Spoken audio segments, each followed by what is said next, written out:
Well, good evening, everyone, and thank you for joining me for this Thursday evening look into the Holy Book Devotional. I am your host, Charles Logan, and hopefully this time we'll be able to get through this without any technical problems. I apologize for last week. But the subject tonight that we're going to talk about is how does God help and prepare us for old age? You know, every day that I get out of bed, I thank God for another day. You know, I've come to realize that every day is a precious gift. It is sobering to think that only 50% of the people who were born when I was born are still alive. So I look into the mirror every morning and I see the passage of time in the lines in my face, and my skin has lost its firmness, and my hair is running a race to turn white or fall out. I see a person who finds it hard to realize the toll that the years have taken. But even so, I know that there are still things that God has planned for me. You know, I thank God. God has used the passing years to prepare me for this chapter of my life. Oh, I do get the occasional thoughts that I'm no longer useful, and I sometimes feel the loneliness in the quiet times, and I wonder if I'm strong enough in my faith. I have to resist the thoughts that my life has not seen the successes that I had hoped for, and I do regret the things that I've done that I'm not proud of. I think about my loneliness, and I know that I have not traveled this path of life alone. I'm reassured that He is still beside me in the chaotic times and the quiet times. So how does God prepare us for these golden years? Well, first of all, we have to see that this aging process is not only physical, but it's also spiritual. This spiritual battle, because it really is a battle, begins after the children have returned home with the grandchildren, and the noise and the chaos of everyday life begins to fade away. Sometimes it is realizing that you have to let go of some of the activities that you love to do. That bursitis keeps you from playing pickleball. The ministries that you have enjoyed at church are becoming too difficult to manage, and you find yourself seeing the doctor more frequently or waiting forever to see that specialist. That's the physical part. But here is the fiercest battle, and that is spiritual. The spiritual battle is more difficult than anything that we've faced in our youth because Satan, who is the enemy, attacks us in our most vulnerable areas. We find ourselves losing hope at times. Our peace is attacked because of worries about health concerns or family issues. Our memories are attacked, and we become frustrated because we don't have that perfect recall that we once enjoyed. We question our very purpose, and we struggle with thoughts of not being useful anymore. There is no doubt that the spiritual battle is the one that the enemy will work hardest to attack. We're vulnerable when we think of the old regrets, those times of loss, and the goals that we were unable to reach. The enemy concentrates his attacks, especially when we draw closer to realizing God's promise of eternal rewards. But aging is not something really to feel regret about. It's something that we should look forward to as the next chapter that God has planned for us. This may be the most important stage of our lives, a moment in God's master plan to prove His power and grace and mercy through us. Now here are some areas where God has prepared and helped us as we get older. We experience waning strength, we have regrets, we also feel loneliness, fear, and a lack of purpose. You know, God has promised us renewed strength, spiritual strength. Physically, we become tired easily. Our bodies ache at the joints and we become less steady on our feet. We have less energy, but the battle is not just physical. It is spiritual. The enemy tells us that we are used up and no longer needed, but that is far from the truth. Listen to what God said in Isaiah 40:31. But those who wait on the Lord shall renew their strength.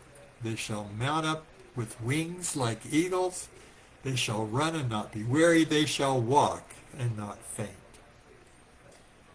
In the spiritual battle of old age, the strength that Isaiah is writing about doesn't apply only to us seniors, but to everyone. It is the strength to go forward when you think you can't take another step. It is the strength to continue with the ministry when you think you are too tired to keep going. It is the strength to forgive when you think you can't. This spiritual battle causes one to lean less on their own strength and more on the power that only comes from God. So remember that on those days when you feel the weakest, God is right next to you to give you that strength and endurance to go on. You know, we reach a time in our lives when we see less people, we do less things, we're invited to those social gatherings less often, and we see our friends drift away or even pass away.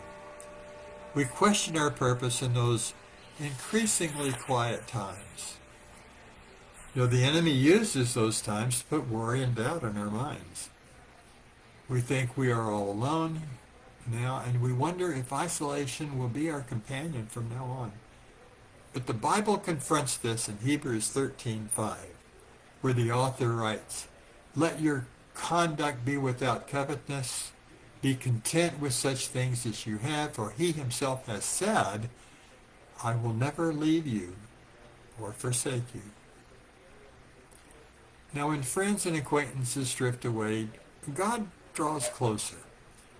It is so true that with people my age, loneliness is really a need for belonging, for connections. But who could be more connected to us than God? God who sees every tear and hears every cry for a need to belong.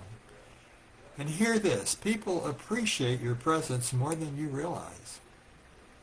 That encouraging word that you say, that soft touch that tells someone that you care, and perhaps a word of wisdom that impacts someone's life in the future, a future that we will probably never know about. So God prepares us to face the times when our minds wander back to memories of regret or sadness. You know, I regret that I wasn't a better husband. I've lost 2 wives to cancer, and I grieve not only for their passing, but for praying that God would take them to end their suffering. But we have other things that cause us to feel regret. Perhaps a broken friendship that we failed to repair. Maybe a thoughtless act that caused a permanent hurt.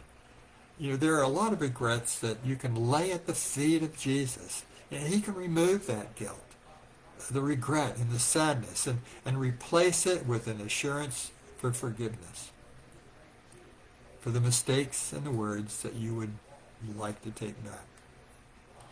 You know, God is not hampered by one's past, even though the enemy tries to convince you that you can't go back and reconcile those events. God is big enough to look past those times. He rewrites our past so that the enemy cannot convince you that it is too late to forgive others or yourself.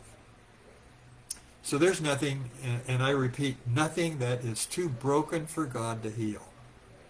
So in those quiet moments, when those regrets, those past mistakes, harmful words, or that lingering sadness creeps in, just remember to place them in God's hands. And he will silence those thoughts. Just look at the thief on the cross. In a moment, all those past sins, all those past regrets were taken away in a moment. If God can restore him, he can certainly restore us. Now, personally, my greatest fear is that someday I will be sick or disabled and someone will have to care for me. But a merciful God has prepared us for those fears also. You know, we've been on a faith walk for many years, and we have seen the evidence of God's presence in the darkest of times. We have grown to trust him and be contented in everything that has come our way.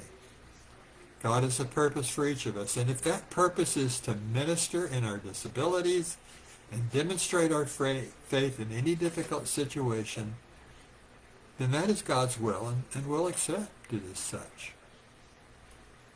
So as I get up each morning and thank God for the gift of another day, I know that there's a reason that I'm still here. I suspect that all of us in our golden years understand that we're not here by accident. This chapter of our lives is a continuation of God's preparation in our lives. Time has not taken the value of our experience away from us. If anything, it has strengthened our faith. We are actually now a walking sermon of God's watch care in our lives. We have weathered the storms of life and survived. Crises have tested our faith, and we're stronger because of it. You know, God has granted us a long life, and he has given us wisdom to share with others. Wisdom that can only be obtained through experience. You know, we're not forgotten, and we're not no longer useful. As I said, we're entering a new chapter, and God has a purpose for every one of us. In fact, this may be an opportunity for our greatest ministry. We are now a silent example of endurance that only a lifetime of experience can create. We are an example of unshakable faith, a tested patience and spiritual maturity that only years can produce. And we have become a walking testimony of God's promises to shelter and protect us in his loving care forever. Our example may be the most powerful message of God's grace and mercy. It may be that spark that motivates someone to open that door in their heart and allow the Holy Spirit in. We may never know it, but a life may be saved just because of the life that we live. So I'm going to conclude this devotional time this evening with a verse from Job 12:12. Is not wisdom found among the aged? Does not long life bring understanding? My friends, we're here for a purpose that God has prepared us, and he is not done with us yet. Let us celebrate every day and the opportunities to minister that are yet to come our way. So next week, Lord willing, if everything works and the laptop is working and my hands will allow me to type, we're going to look into Scripture and do a light-hearted speculation about what we will look like in heaven. So until then, Lord willing, we'll be able to get together again next Thursday at 6 o'clock for the Look into the Holy Book devotional. But until then, I am your host, Charles Logan, wishing you a good rest of the week, and may God bless each and every one of you. And I will say good night.